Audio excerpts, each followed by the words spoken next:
Hi வணக்கம். இப்போ நம்ம என்ன பார்க்க போகிறோம்னா கேங்க்ரோ கம்பெனியில் ஹெவி டியூட்டி ஸ்டாப்லரை பற்றி பார்க்க போகிறோம். அதாவது புக் பைண்டிங் ஸ்டாப்லரை பற்றி பார்க்க போகிறோம். இது மாடல் நம்பர் பார்த்தீங்கன்னா DS-23S24FL. இதுதான் மாடல் நம்பர். இது வந்து மேக்ஸிமம் 210 பேஜஸ் வரையும் வச்சு நம்ம ஸ்டாப்லர் பண்ணிக்கலாம். இப்போ இந்த பாக்ஸுக்கு பின்னாடி பார்த்தீங்கன்னா எவ்வளோ ஷீட்டுக்கு எந்த சைஸ் ஸ்டாப்லர் பின் வந்து யூஸ் பண்ணணும் அப்படின்னு கொடுத்துருப்பாங்க. இப்போ பார்த்தீங்கன்னா 30 பேஜஸ் இருந்துச்சுன்னா 23/6 இந்த ஸ்டாப்லர் பின் யூஸ் பண்ணணும். மேக்ஸிமம் பார்த்தீங்கன்னா 150 to 210 பேஜஸ் 210 பேஜஸ்க்கு மேலே எடுக்க முடியாது. இதுக்கு வந்து ஸ்டாப்லர் பின் பார்த்தீங்கன்னா 23/24 ஓகேயா. இந்த ஸ்டாப்லர் பின் யூஸ் பண்ணணும். இந்த பாக்ஸுக்கு கீழே பார்த்தீங்கன்னா please do not staple more the specified sheet thickness அப்படின்னு கொடுத்துருக்காங்க. அதாவது இப்போ ஒரு 70 பேஜஸ் நீங்கள் ஸ்டாப்லர் பண்ண போகிறீங்கன்னா அதுக்கு வந்து 120 பேஜஸ்க்குள்ளே அந்த ஸ்டாப்லர் பின்ஸ் வந்து யூஸ் பண்ணக்கூடாது. ஓகே, 70 to 120 பேஜஸ் இருந்துச்சுன்னா இதில் என்ன சைஸ் கொடுத்துருக்காங்களோ அந்த சைஸ் ஸ்டாப்லர் பின் தான் யூஸ் பண்ணணும். அதுக்கு மேலே பின் யூஸ் பண்ணிங்கன்னா உங்களுக்கு பின் வந்து ஜாம் ஆகும் மிஷினில். அது மட்டும் இல்லாமல் பேப்பரும் கிளியருக்கு சான்ஸ் இருக்குது. அதனால் இதை மட்டும் யூஸ் பண்ணிக்கோங்க.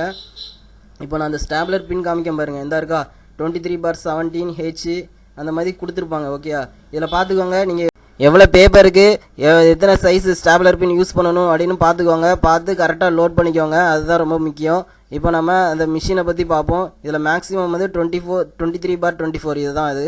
ஓகே, இந்த மிஷினை பார்த்தீங்கன்னா ஒயிட் அண்ட் ப்ளூ கலர் காம்பினேஷனில் கிடைக்கும். அது மட்டும் இல்லாமல் இந்த ப்ரெஸ் பண்ணுற லிவரை பாருங்கள். ப்ரெஸ் பண்ணுறதுக்கு ஈஸியாக கொடுத்துருப்பாங்க. நம்ம ஜஸ்ட் லைட்டாக ப்ரெஸ் கொடுத்தா போதும். 30% வெயிட் கொடுத்தா போதும். ஈஸியாக நமக்கு ஸ்டாப்லர் ஆயிரும்.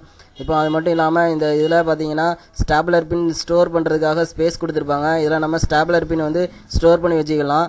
இப்போ இந்த மிஷினில் நம்ம எப்படி நம்ம ஸ்டாப்லர் லோட் பண்ணணும்னா இந்த ரெட் கலர் பட்டன் மாதிரி இருக்குது பார்த்தீங்களா. இந்த ரெட் கலர் பட்டனை ப்ரெஸ் பண்ணிங்கன்னா இது வந்து எஜெக்ட் ஆகும். இந்த நான் ப்ரெஸ் பண்ணுற பாருங்க.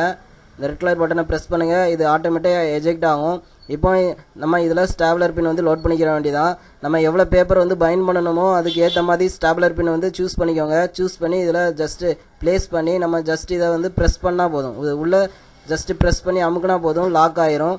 ஓகேயா, இதுக்கப்புறம் நமக்கு இது ரெடி ஆகிட்டு ஸ்டாப்லர் ஆகுறதுக்கு. இப்போ இதுக்கு கீழே பார்த்தீங்கன்னா 2 type of stapler pin stopper மாதிரி கொடுத்துருக்காங்களா. ஓகே, இப்போ 6 to 17 inches stapler pin use பண்ணுறீங்கன்னா கீழே உள்ளதை யூஸ் பண்ணிக்கோங்க.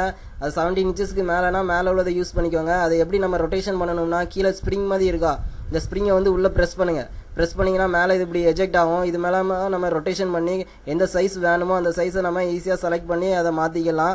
அது மட்டும் இல்லாமல் இதில் பார்த்தீங்கன்னா பேப்பர் கைடு கொடுத்துருப்பாங்க. இப்போ பஞ்ச் ஆஃப் பேப்பர் இருக்குது அப்படின்னா அதை கரெக்டாக நம்ம அலைன் பண்ணி வைக்கிறதுக்கு இந்த பேப்பர் கைடை யூஸ் பண்ணிக்கலாம். அது மட்டும் இல்லாமல் இந்த பேப்பர் கைடை வந்து நம்ம மூவ் பண்ணிக்கலாம் என்ன பொசிஷன் வேணுமோ. அது எப்படின்னா இந்த பார்த்தீங்களா லாக் அன்லாக்னு ஏரோ மாதிரி கொடுத்துருக்காங்களா. இதை நம்ம ஜஸ்ட் வெளியே எழுதிங்கன்னா உங்களுக்கு அன்லாக் ஆயிரும். அதுக்கப்புறம் நமக்கு என்ன பொசிஷன் வேணுமோ அந்த பேப்பர் கைடை வந்து அந்த பொசிஷனுக்கு நம்ம மூவ் பண்ணி வச்சுக்கலாம். மூவ் பண்ணி வச்சுக்கிட்டு இதை எப்படி லாக் பண்ணணும்னா திருப்பி நம்ம உள்ளே வெளியே எழுத்தோம்ல அது மாதிரி உள்ளே தள்ளினீங்கன்னா உங்களுக்கு லாக் ஆயிரும். அதுக்கப்புறம் அட்ஜஸ்ட் பண்ணி நம்ம பண்ணிக்கலாம். இப்போ பார்த்தீங்கன்னா இந்த மிஷினுக்கு நடுவில் உங்களுக்கு பிரிண்ட் பண்ணி கொடுத்துருக்காங்க பாருங்கள். எவ்வளோ பேப்பருக்கு எந்த மாதிரி ஸ்டாப்லர் சைஸ் யூஸ் பண்ணணும் அப்படின்னு கொடுத்துருக்காங்க. இந்த மாதிரி ஸ்டாப்லர் சைஸ் தான் யூஸ் பண்ணணும். அதுக்கு மேலே யூஸ் பண்ணிங்கன்னா உங்களுக்கு அந்த ஸ்டாப்லர் பின் வந்து ஜாம் ஆகும். அதனால் இதை மட்டும் கரெக்டாக பார்த்து யூஸ் பண்ணிக்கோங்க. அப்படி இல்லைனா இந்த லெக் லென்த் பார்த்துக்கோங்க. இந்த லெக் லென்த் எதில் பார்க்கணும்னா நம்ம ஸ்டாப்லர் லோட் பண்ணுவோம்ல அந்த சைடில் பார்த்தீங்கன்னா அந்த லெக் லென்த் வந்து இருக்கும். ஓகேயா, அந்த ஸ்டாப்லர் பின் தெரியுதா. அந்த ஸ்டாப்லர் பின் லோட் பண்ணோன்னா அந்த ஸ்டாப்லர் பின் வந்து எந்த லென்த்தில் லெக் லென்த்தில் இருக்கோ அந்த லெக் லென்த்தை பார்த்து நம்ம அந்த பேப்பரை வந்து யூஸ் பண்ணி நம்ம ஸ்டாப்லர் பண்ணிக்கலாம். இப்போ பார்த்தீங்கன்னா நம்ம கரெக்டாக பேப்பருக்கு ஏற்ற மாதிரி ஸ்டாப்லர் பின் வந்து லோட் பண்ணிவிட்டு கரெக்டாக அந்த பேப்பர் கைடெலாம் அட்ஜஸ்ட் பண்ணிவிட்டு இந்த லிவரை வந்து ஜஸ்ட் நம்ம ப்ரெஸ் பண்ணால் போதும் உங்களுக்கு ஸ்டாப்லர் ஆயிரும். இப்போ நான் ஒரு ஸ்டாப்லர் வந்து பண்ணி காமிக்க பாருங்கள். இந்த லிவரை வந்து ஜஸ்ட் ப்ரெஸ் பண்ணால் போதும் உங்களுக்கு ஸ்டாப்லர் ஆகிட்டு. இப்போ பார்த்தீங்கன்னா இந்த ஃப்ரண்ட் அண்ட் பேக்கு காமிக்க பாருங்கள். நீட்டாக உங்களுக்கு ஸ்டாப்லர் ஆகிருக்கும். இது பிக்கவே முடியாது. ஓகே, கிழிச்சு எடுத்தால் தான் உண்டு. பேப்பர் வந்து கலரவே கலராது. ஸ்டாப்லரும் எந்த இதுலேயும் உங்களுக்கு கலராது. பேப்பர் பிச்சு எடுத்தால் தான் உண்டு. இப்போ நான் அந்த புக்கை பார்த்தீங்கன்னா இதெல்லாம் அந்த மிஷின் மூலமாக தான் பைண்ட் பண்ணியிருக்கேன். இப்போ பார்த்தீங்கன்னா அதை ஓப்பன் பண்ணி காமிக்க பாருங்கள். நீட்டாக உங்களுக்கு ஸ்டாப்லர் ஆகிருக்கும். எந்த பிரச்சனையுமே இருக்காது.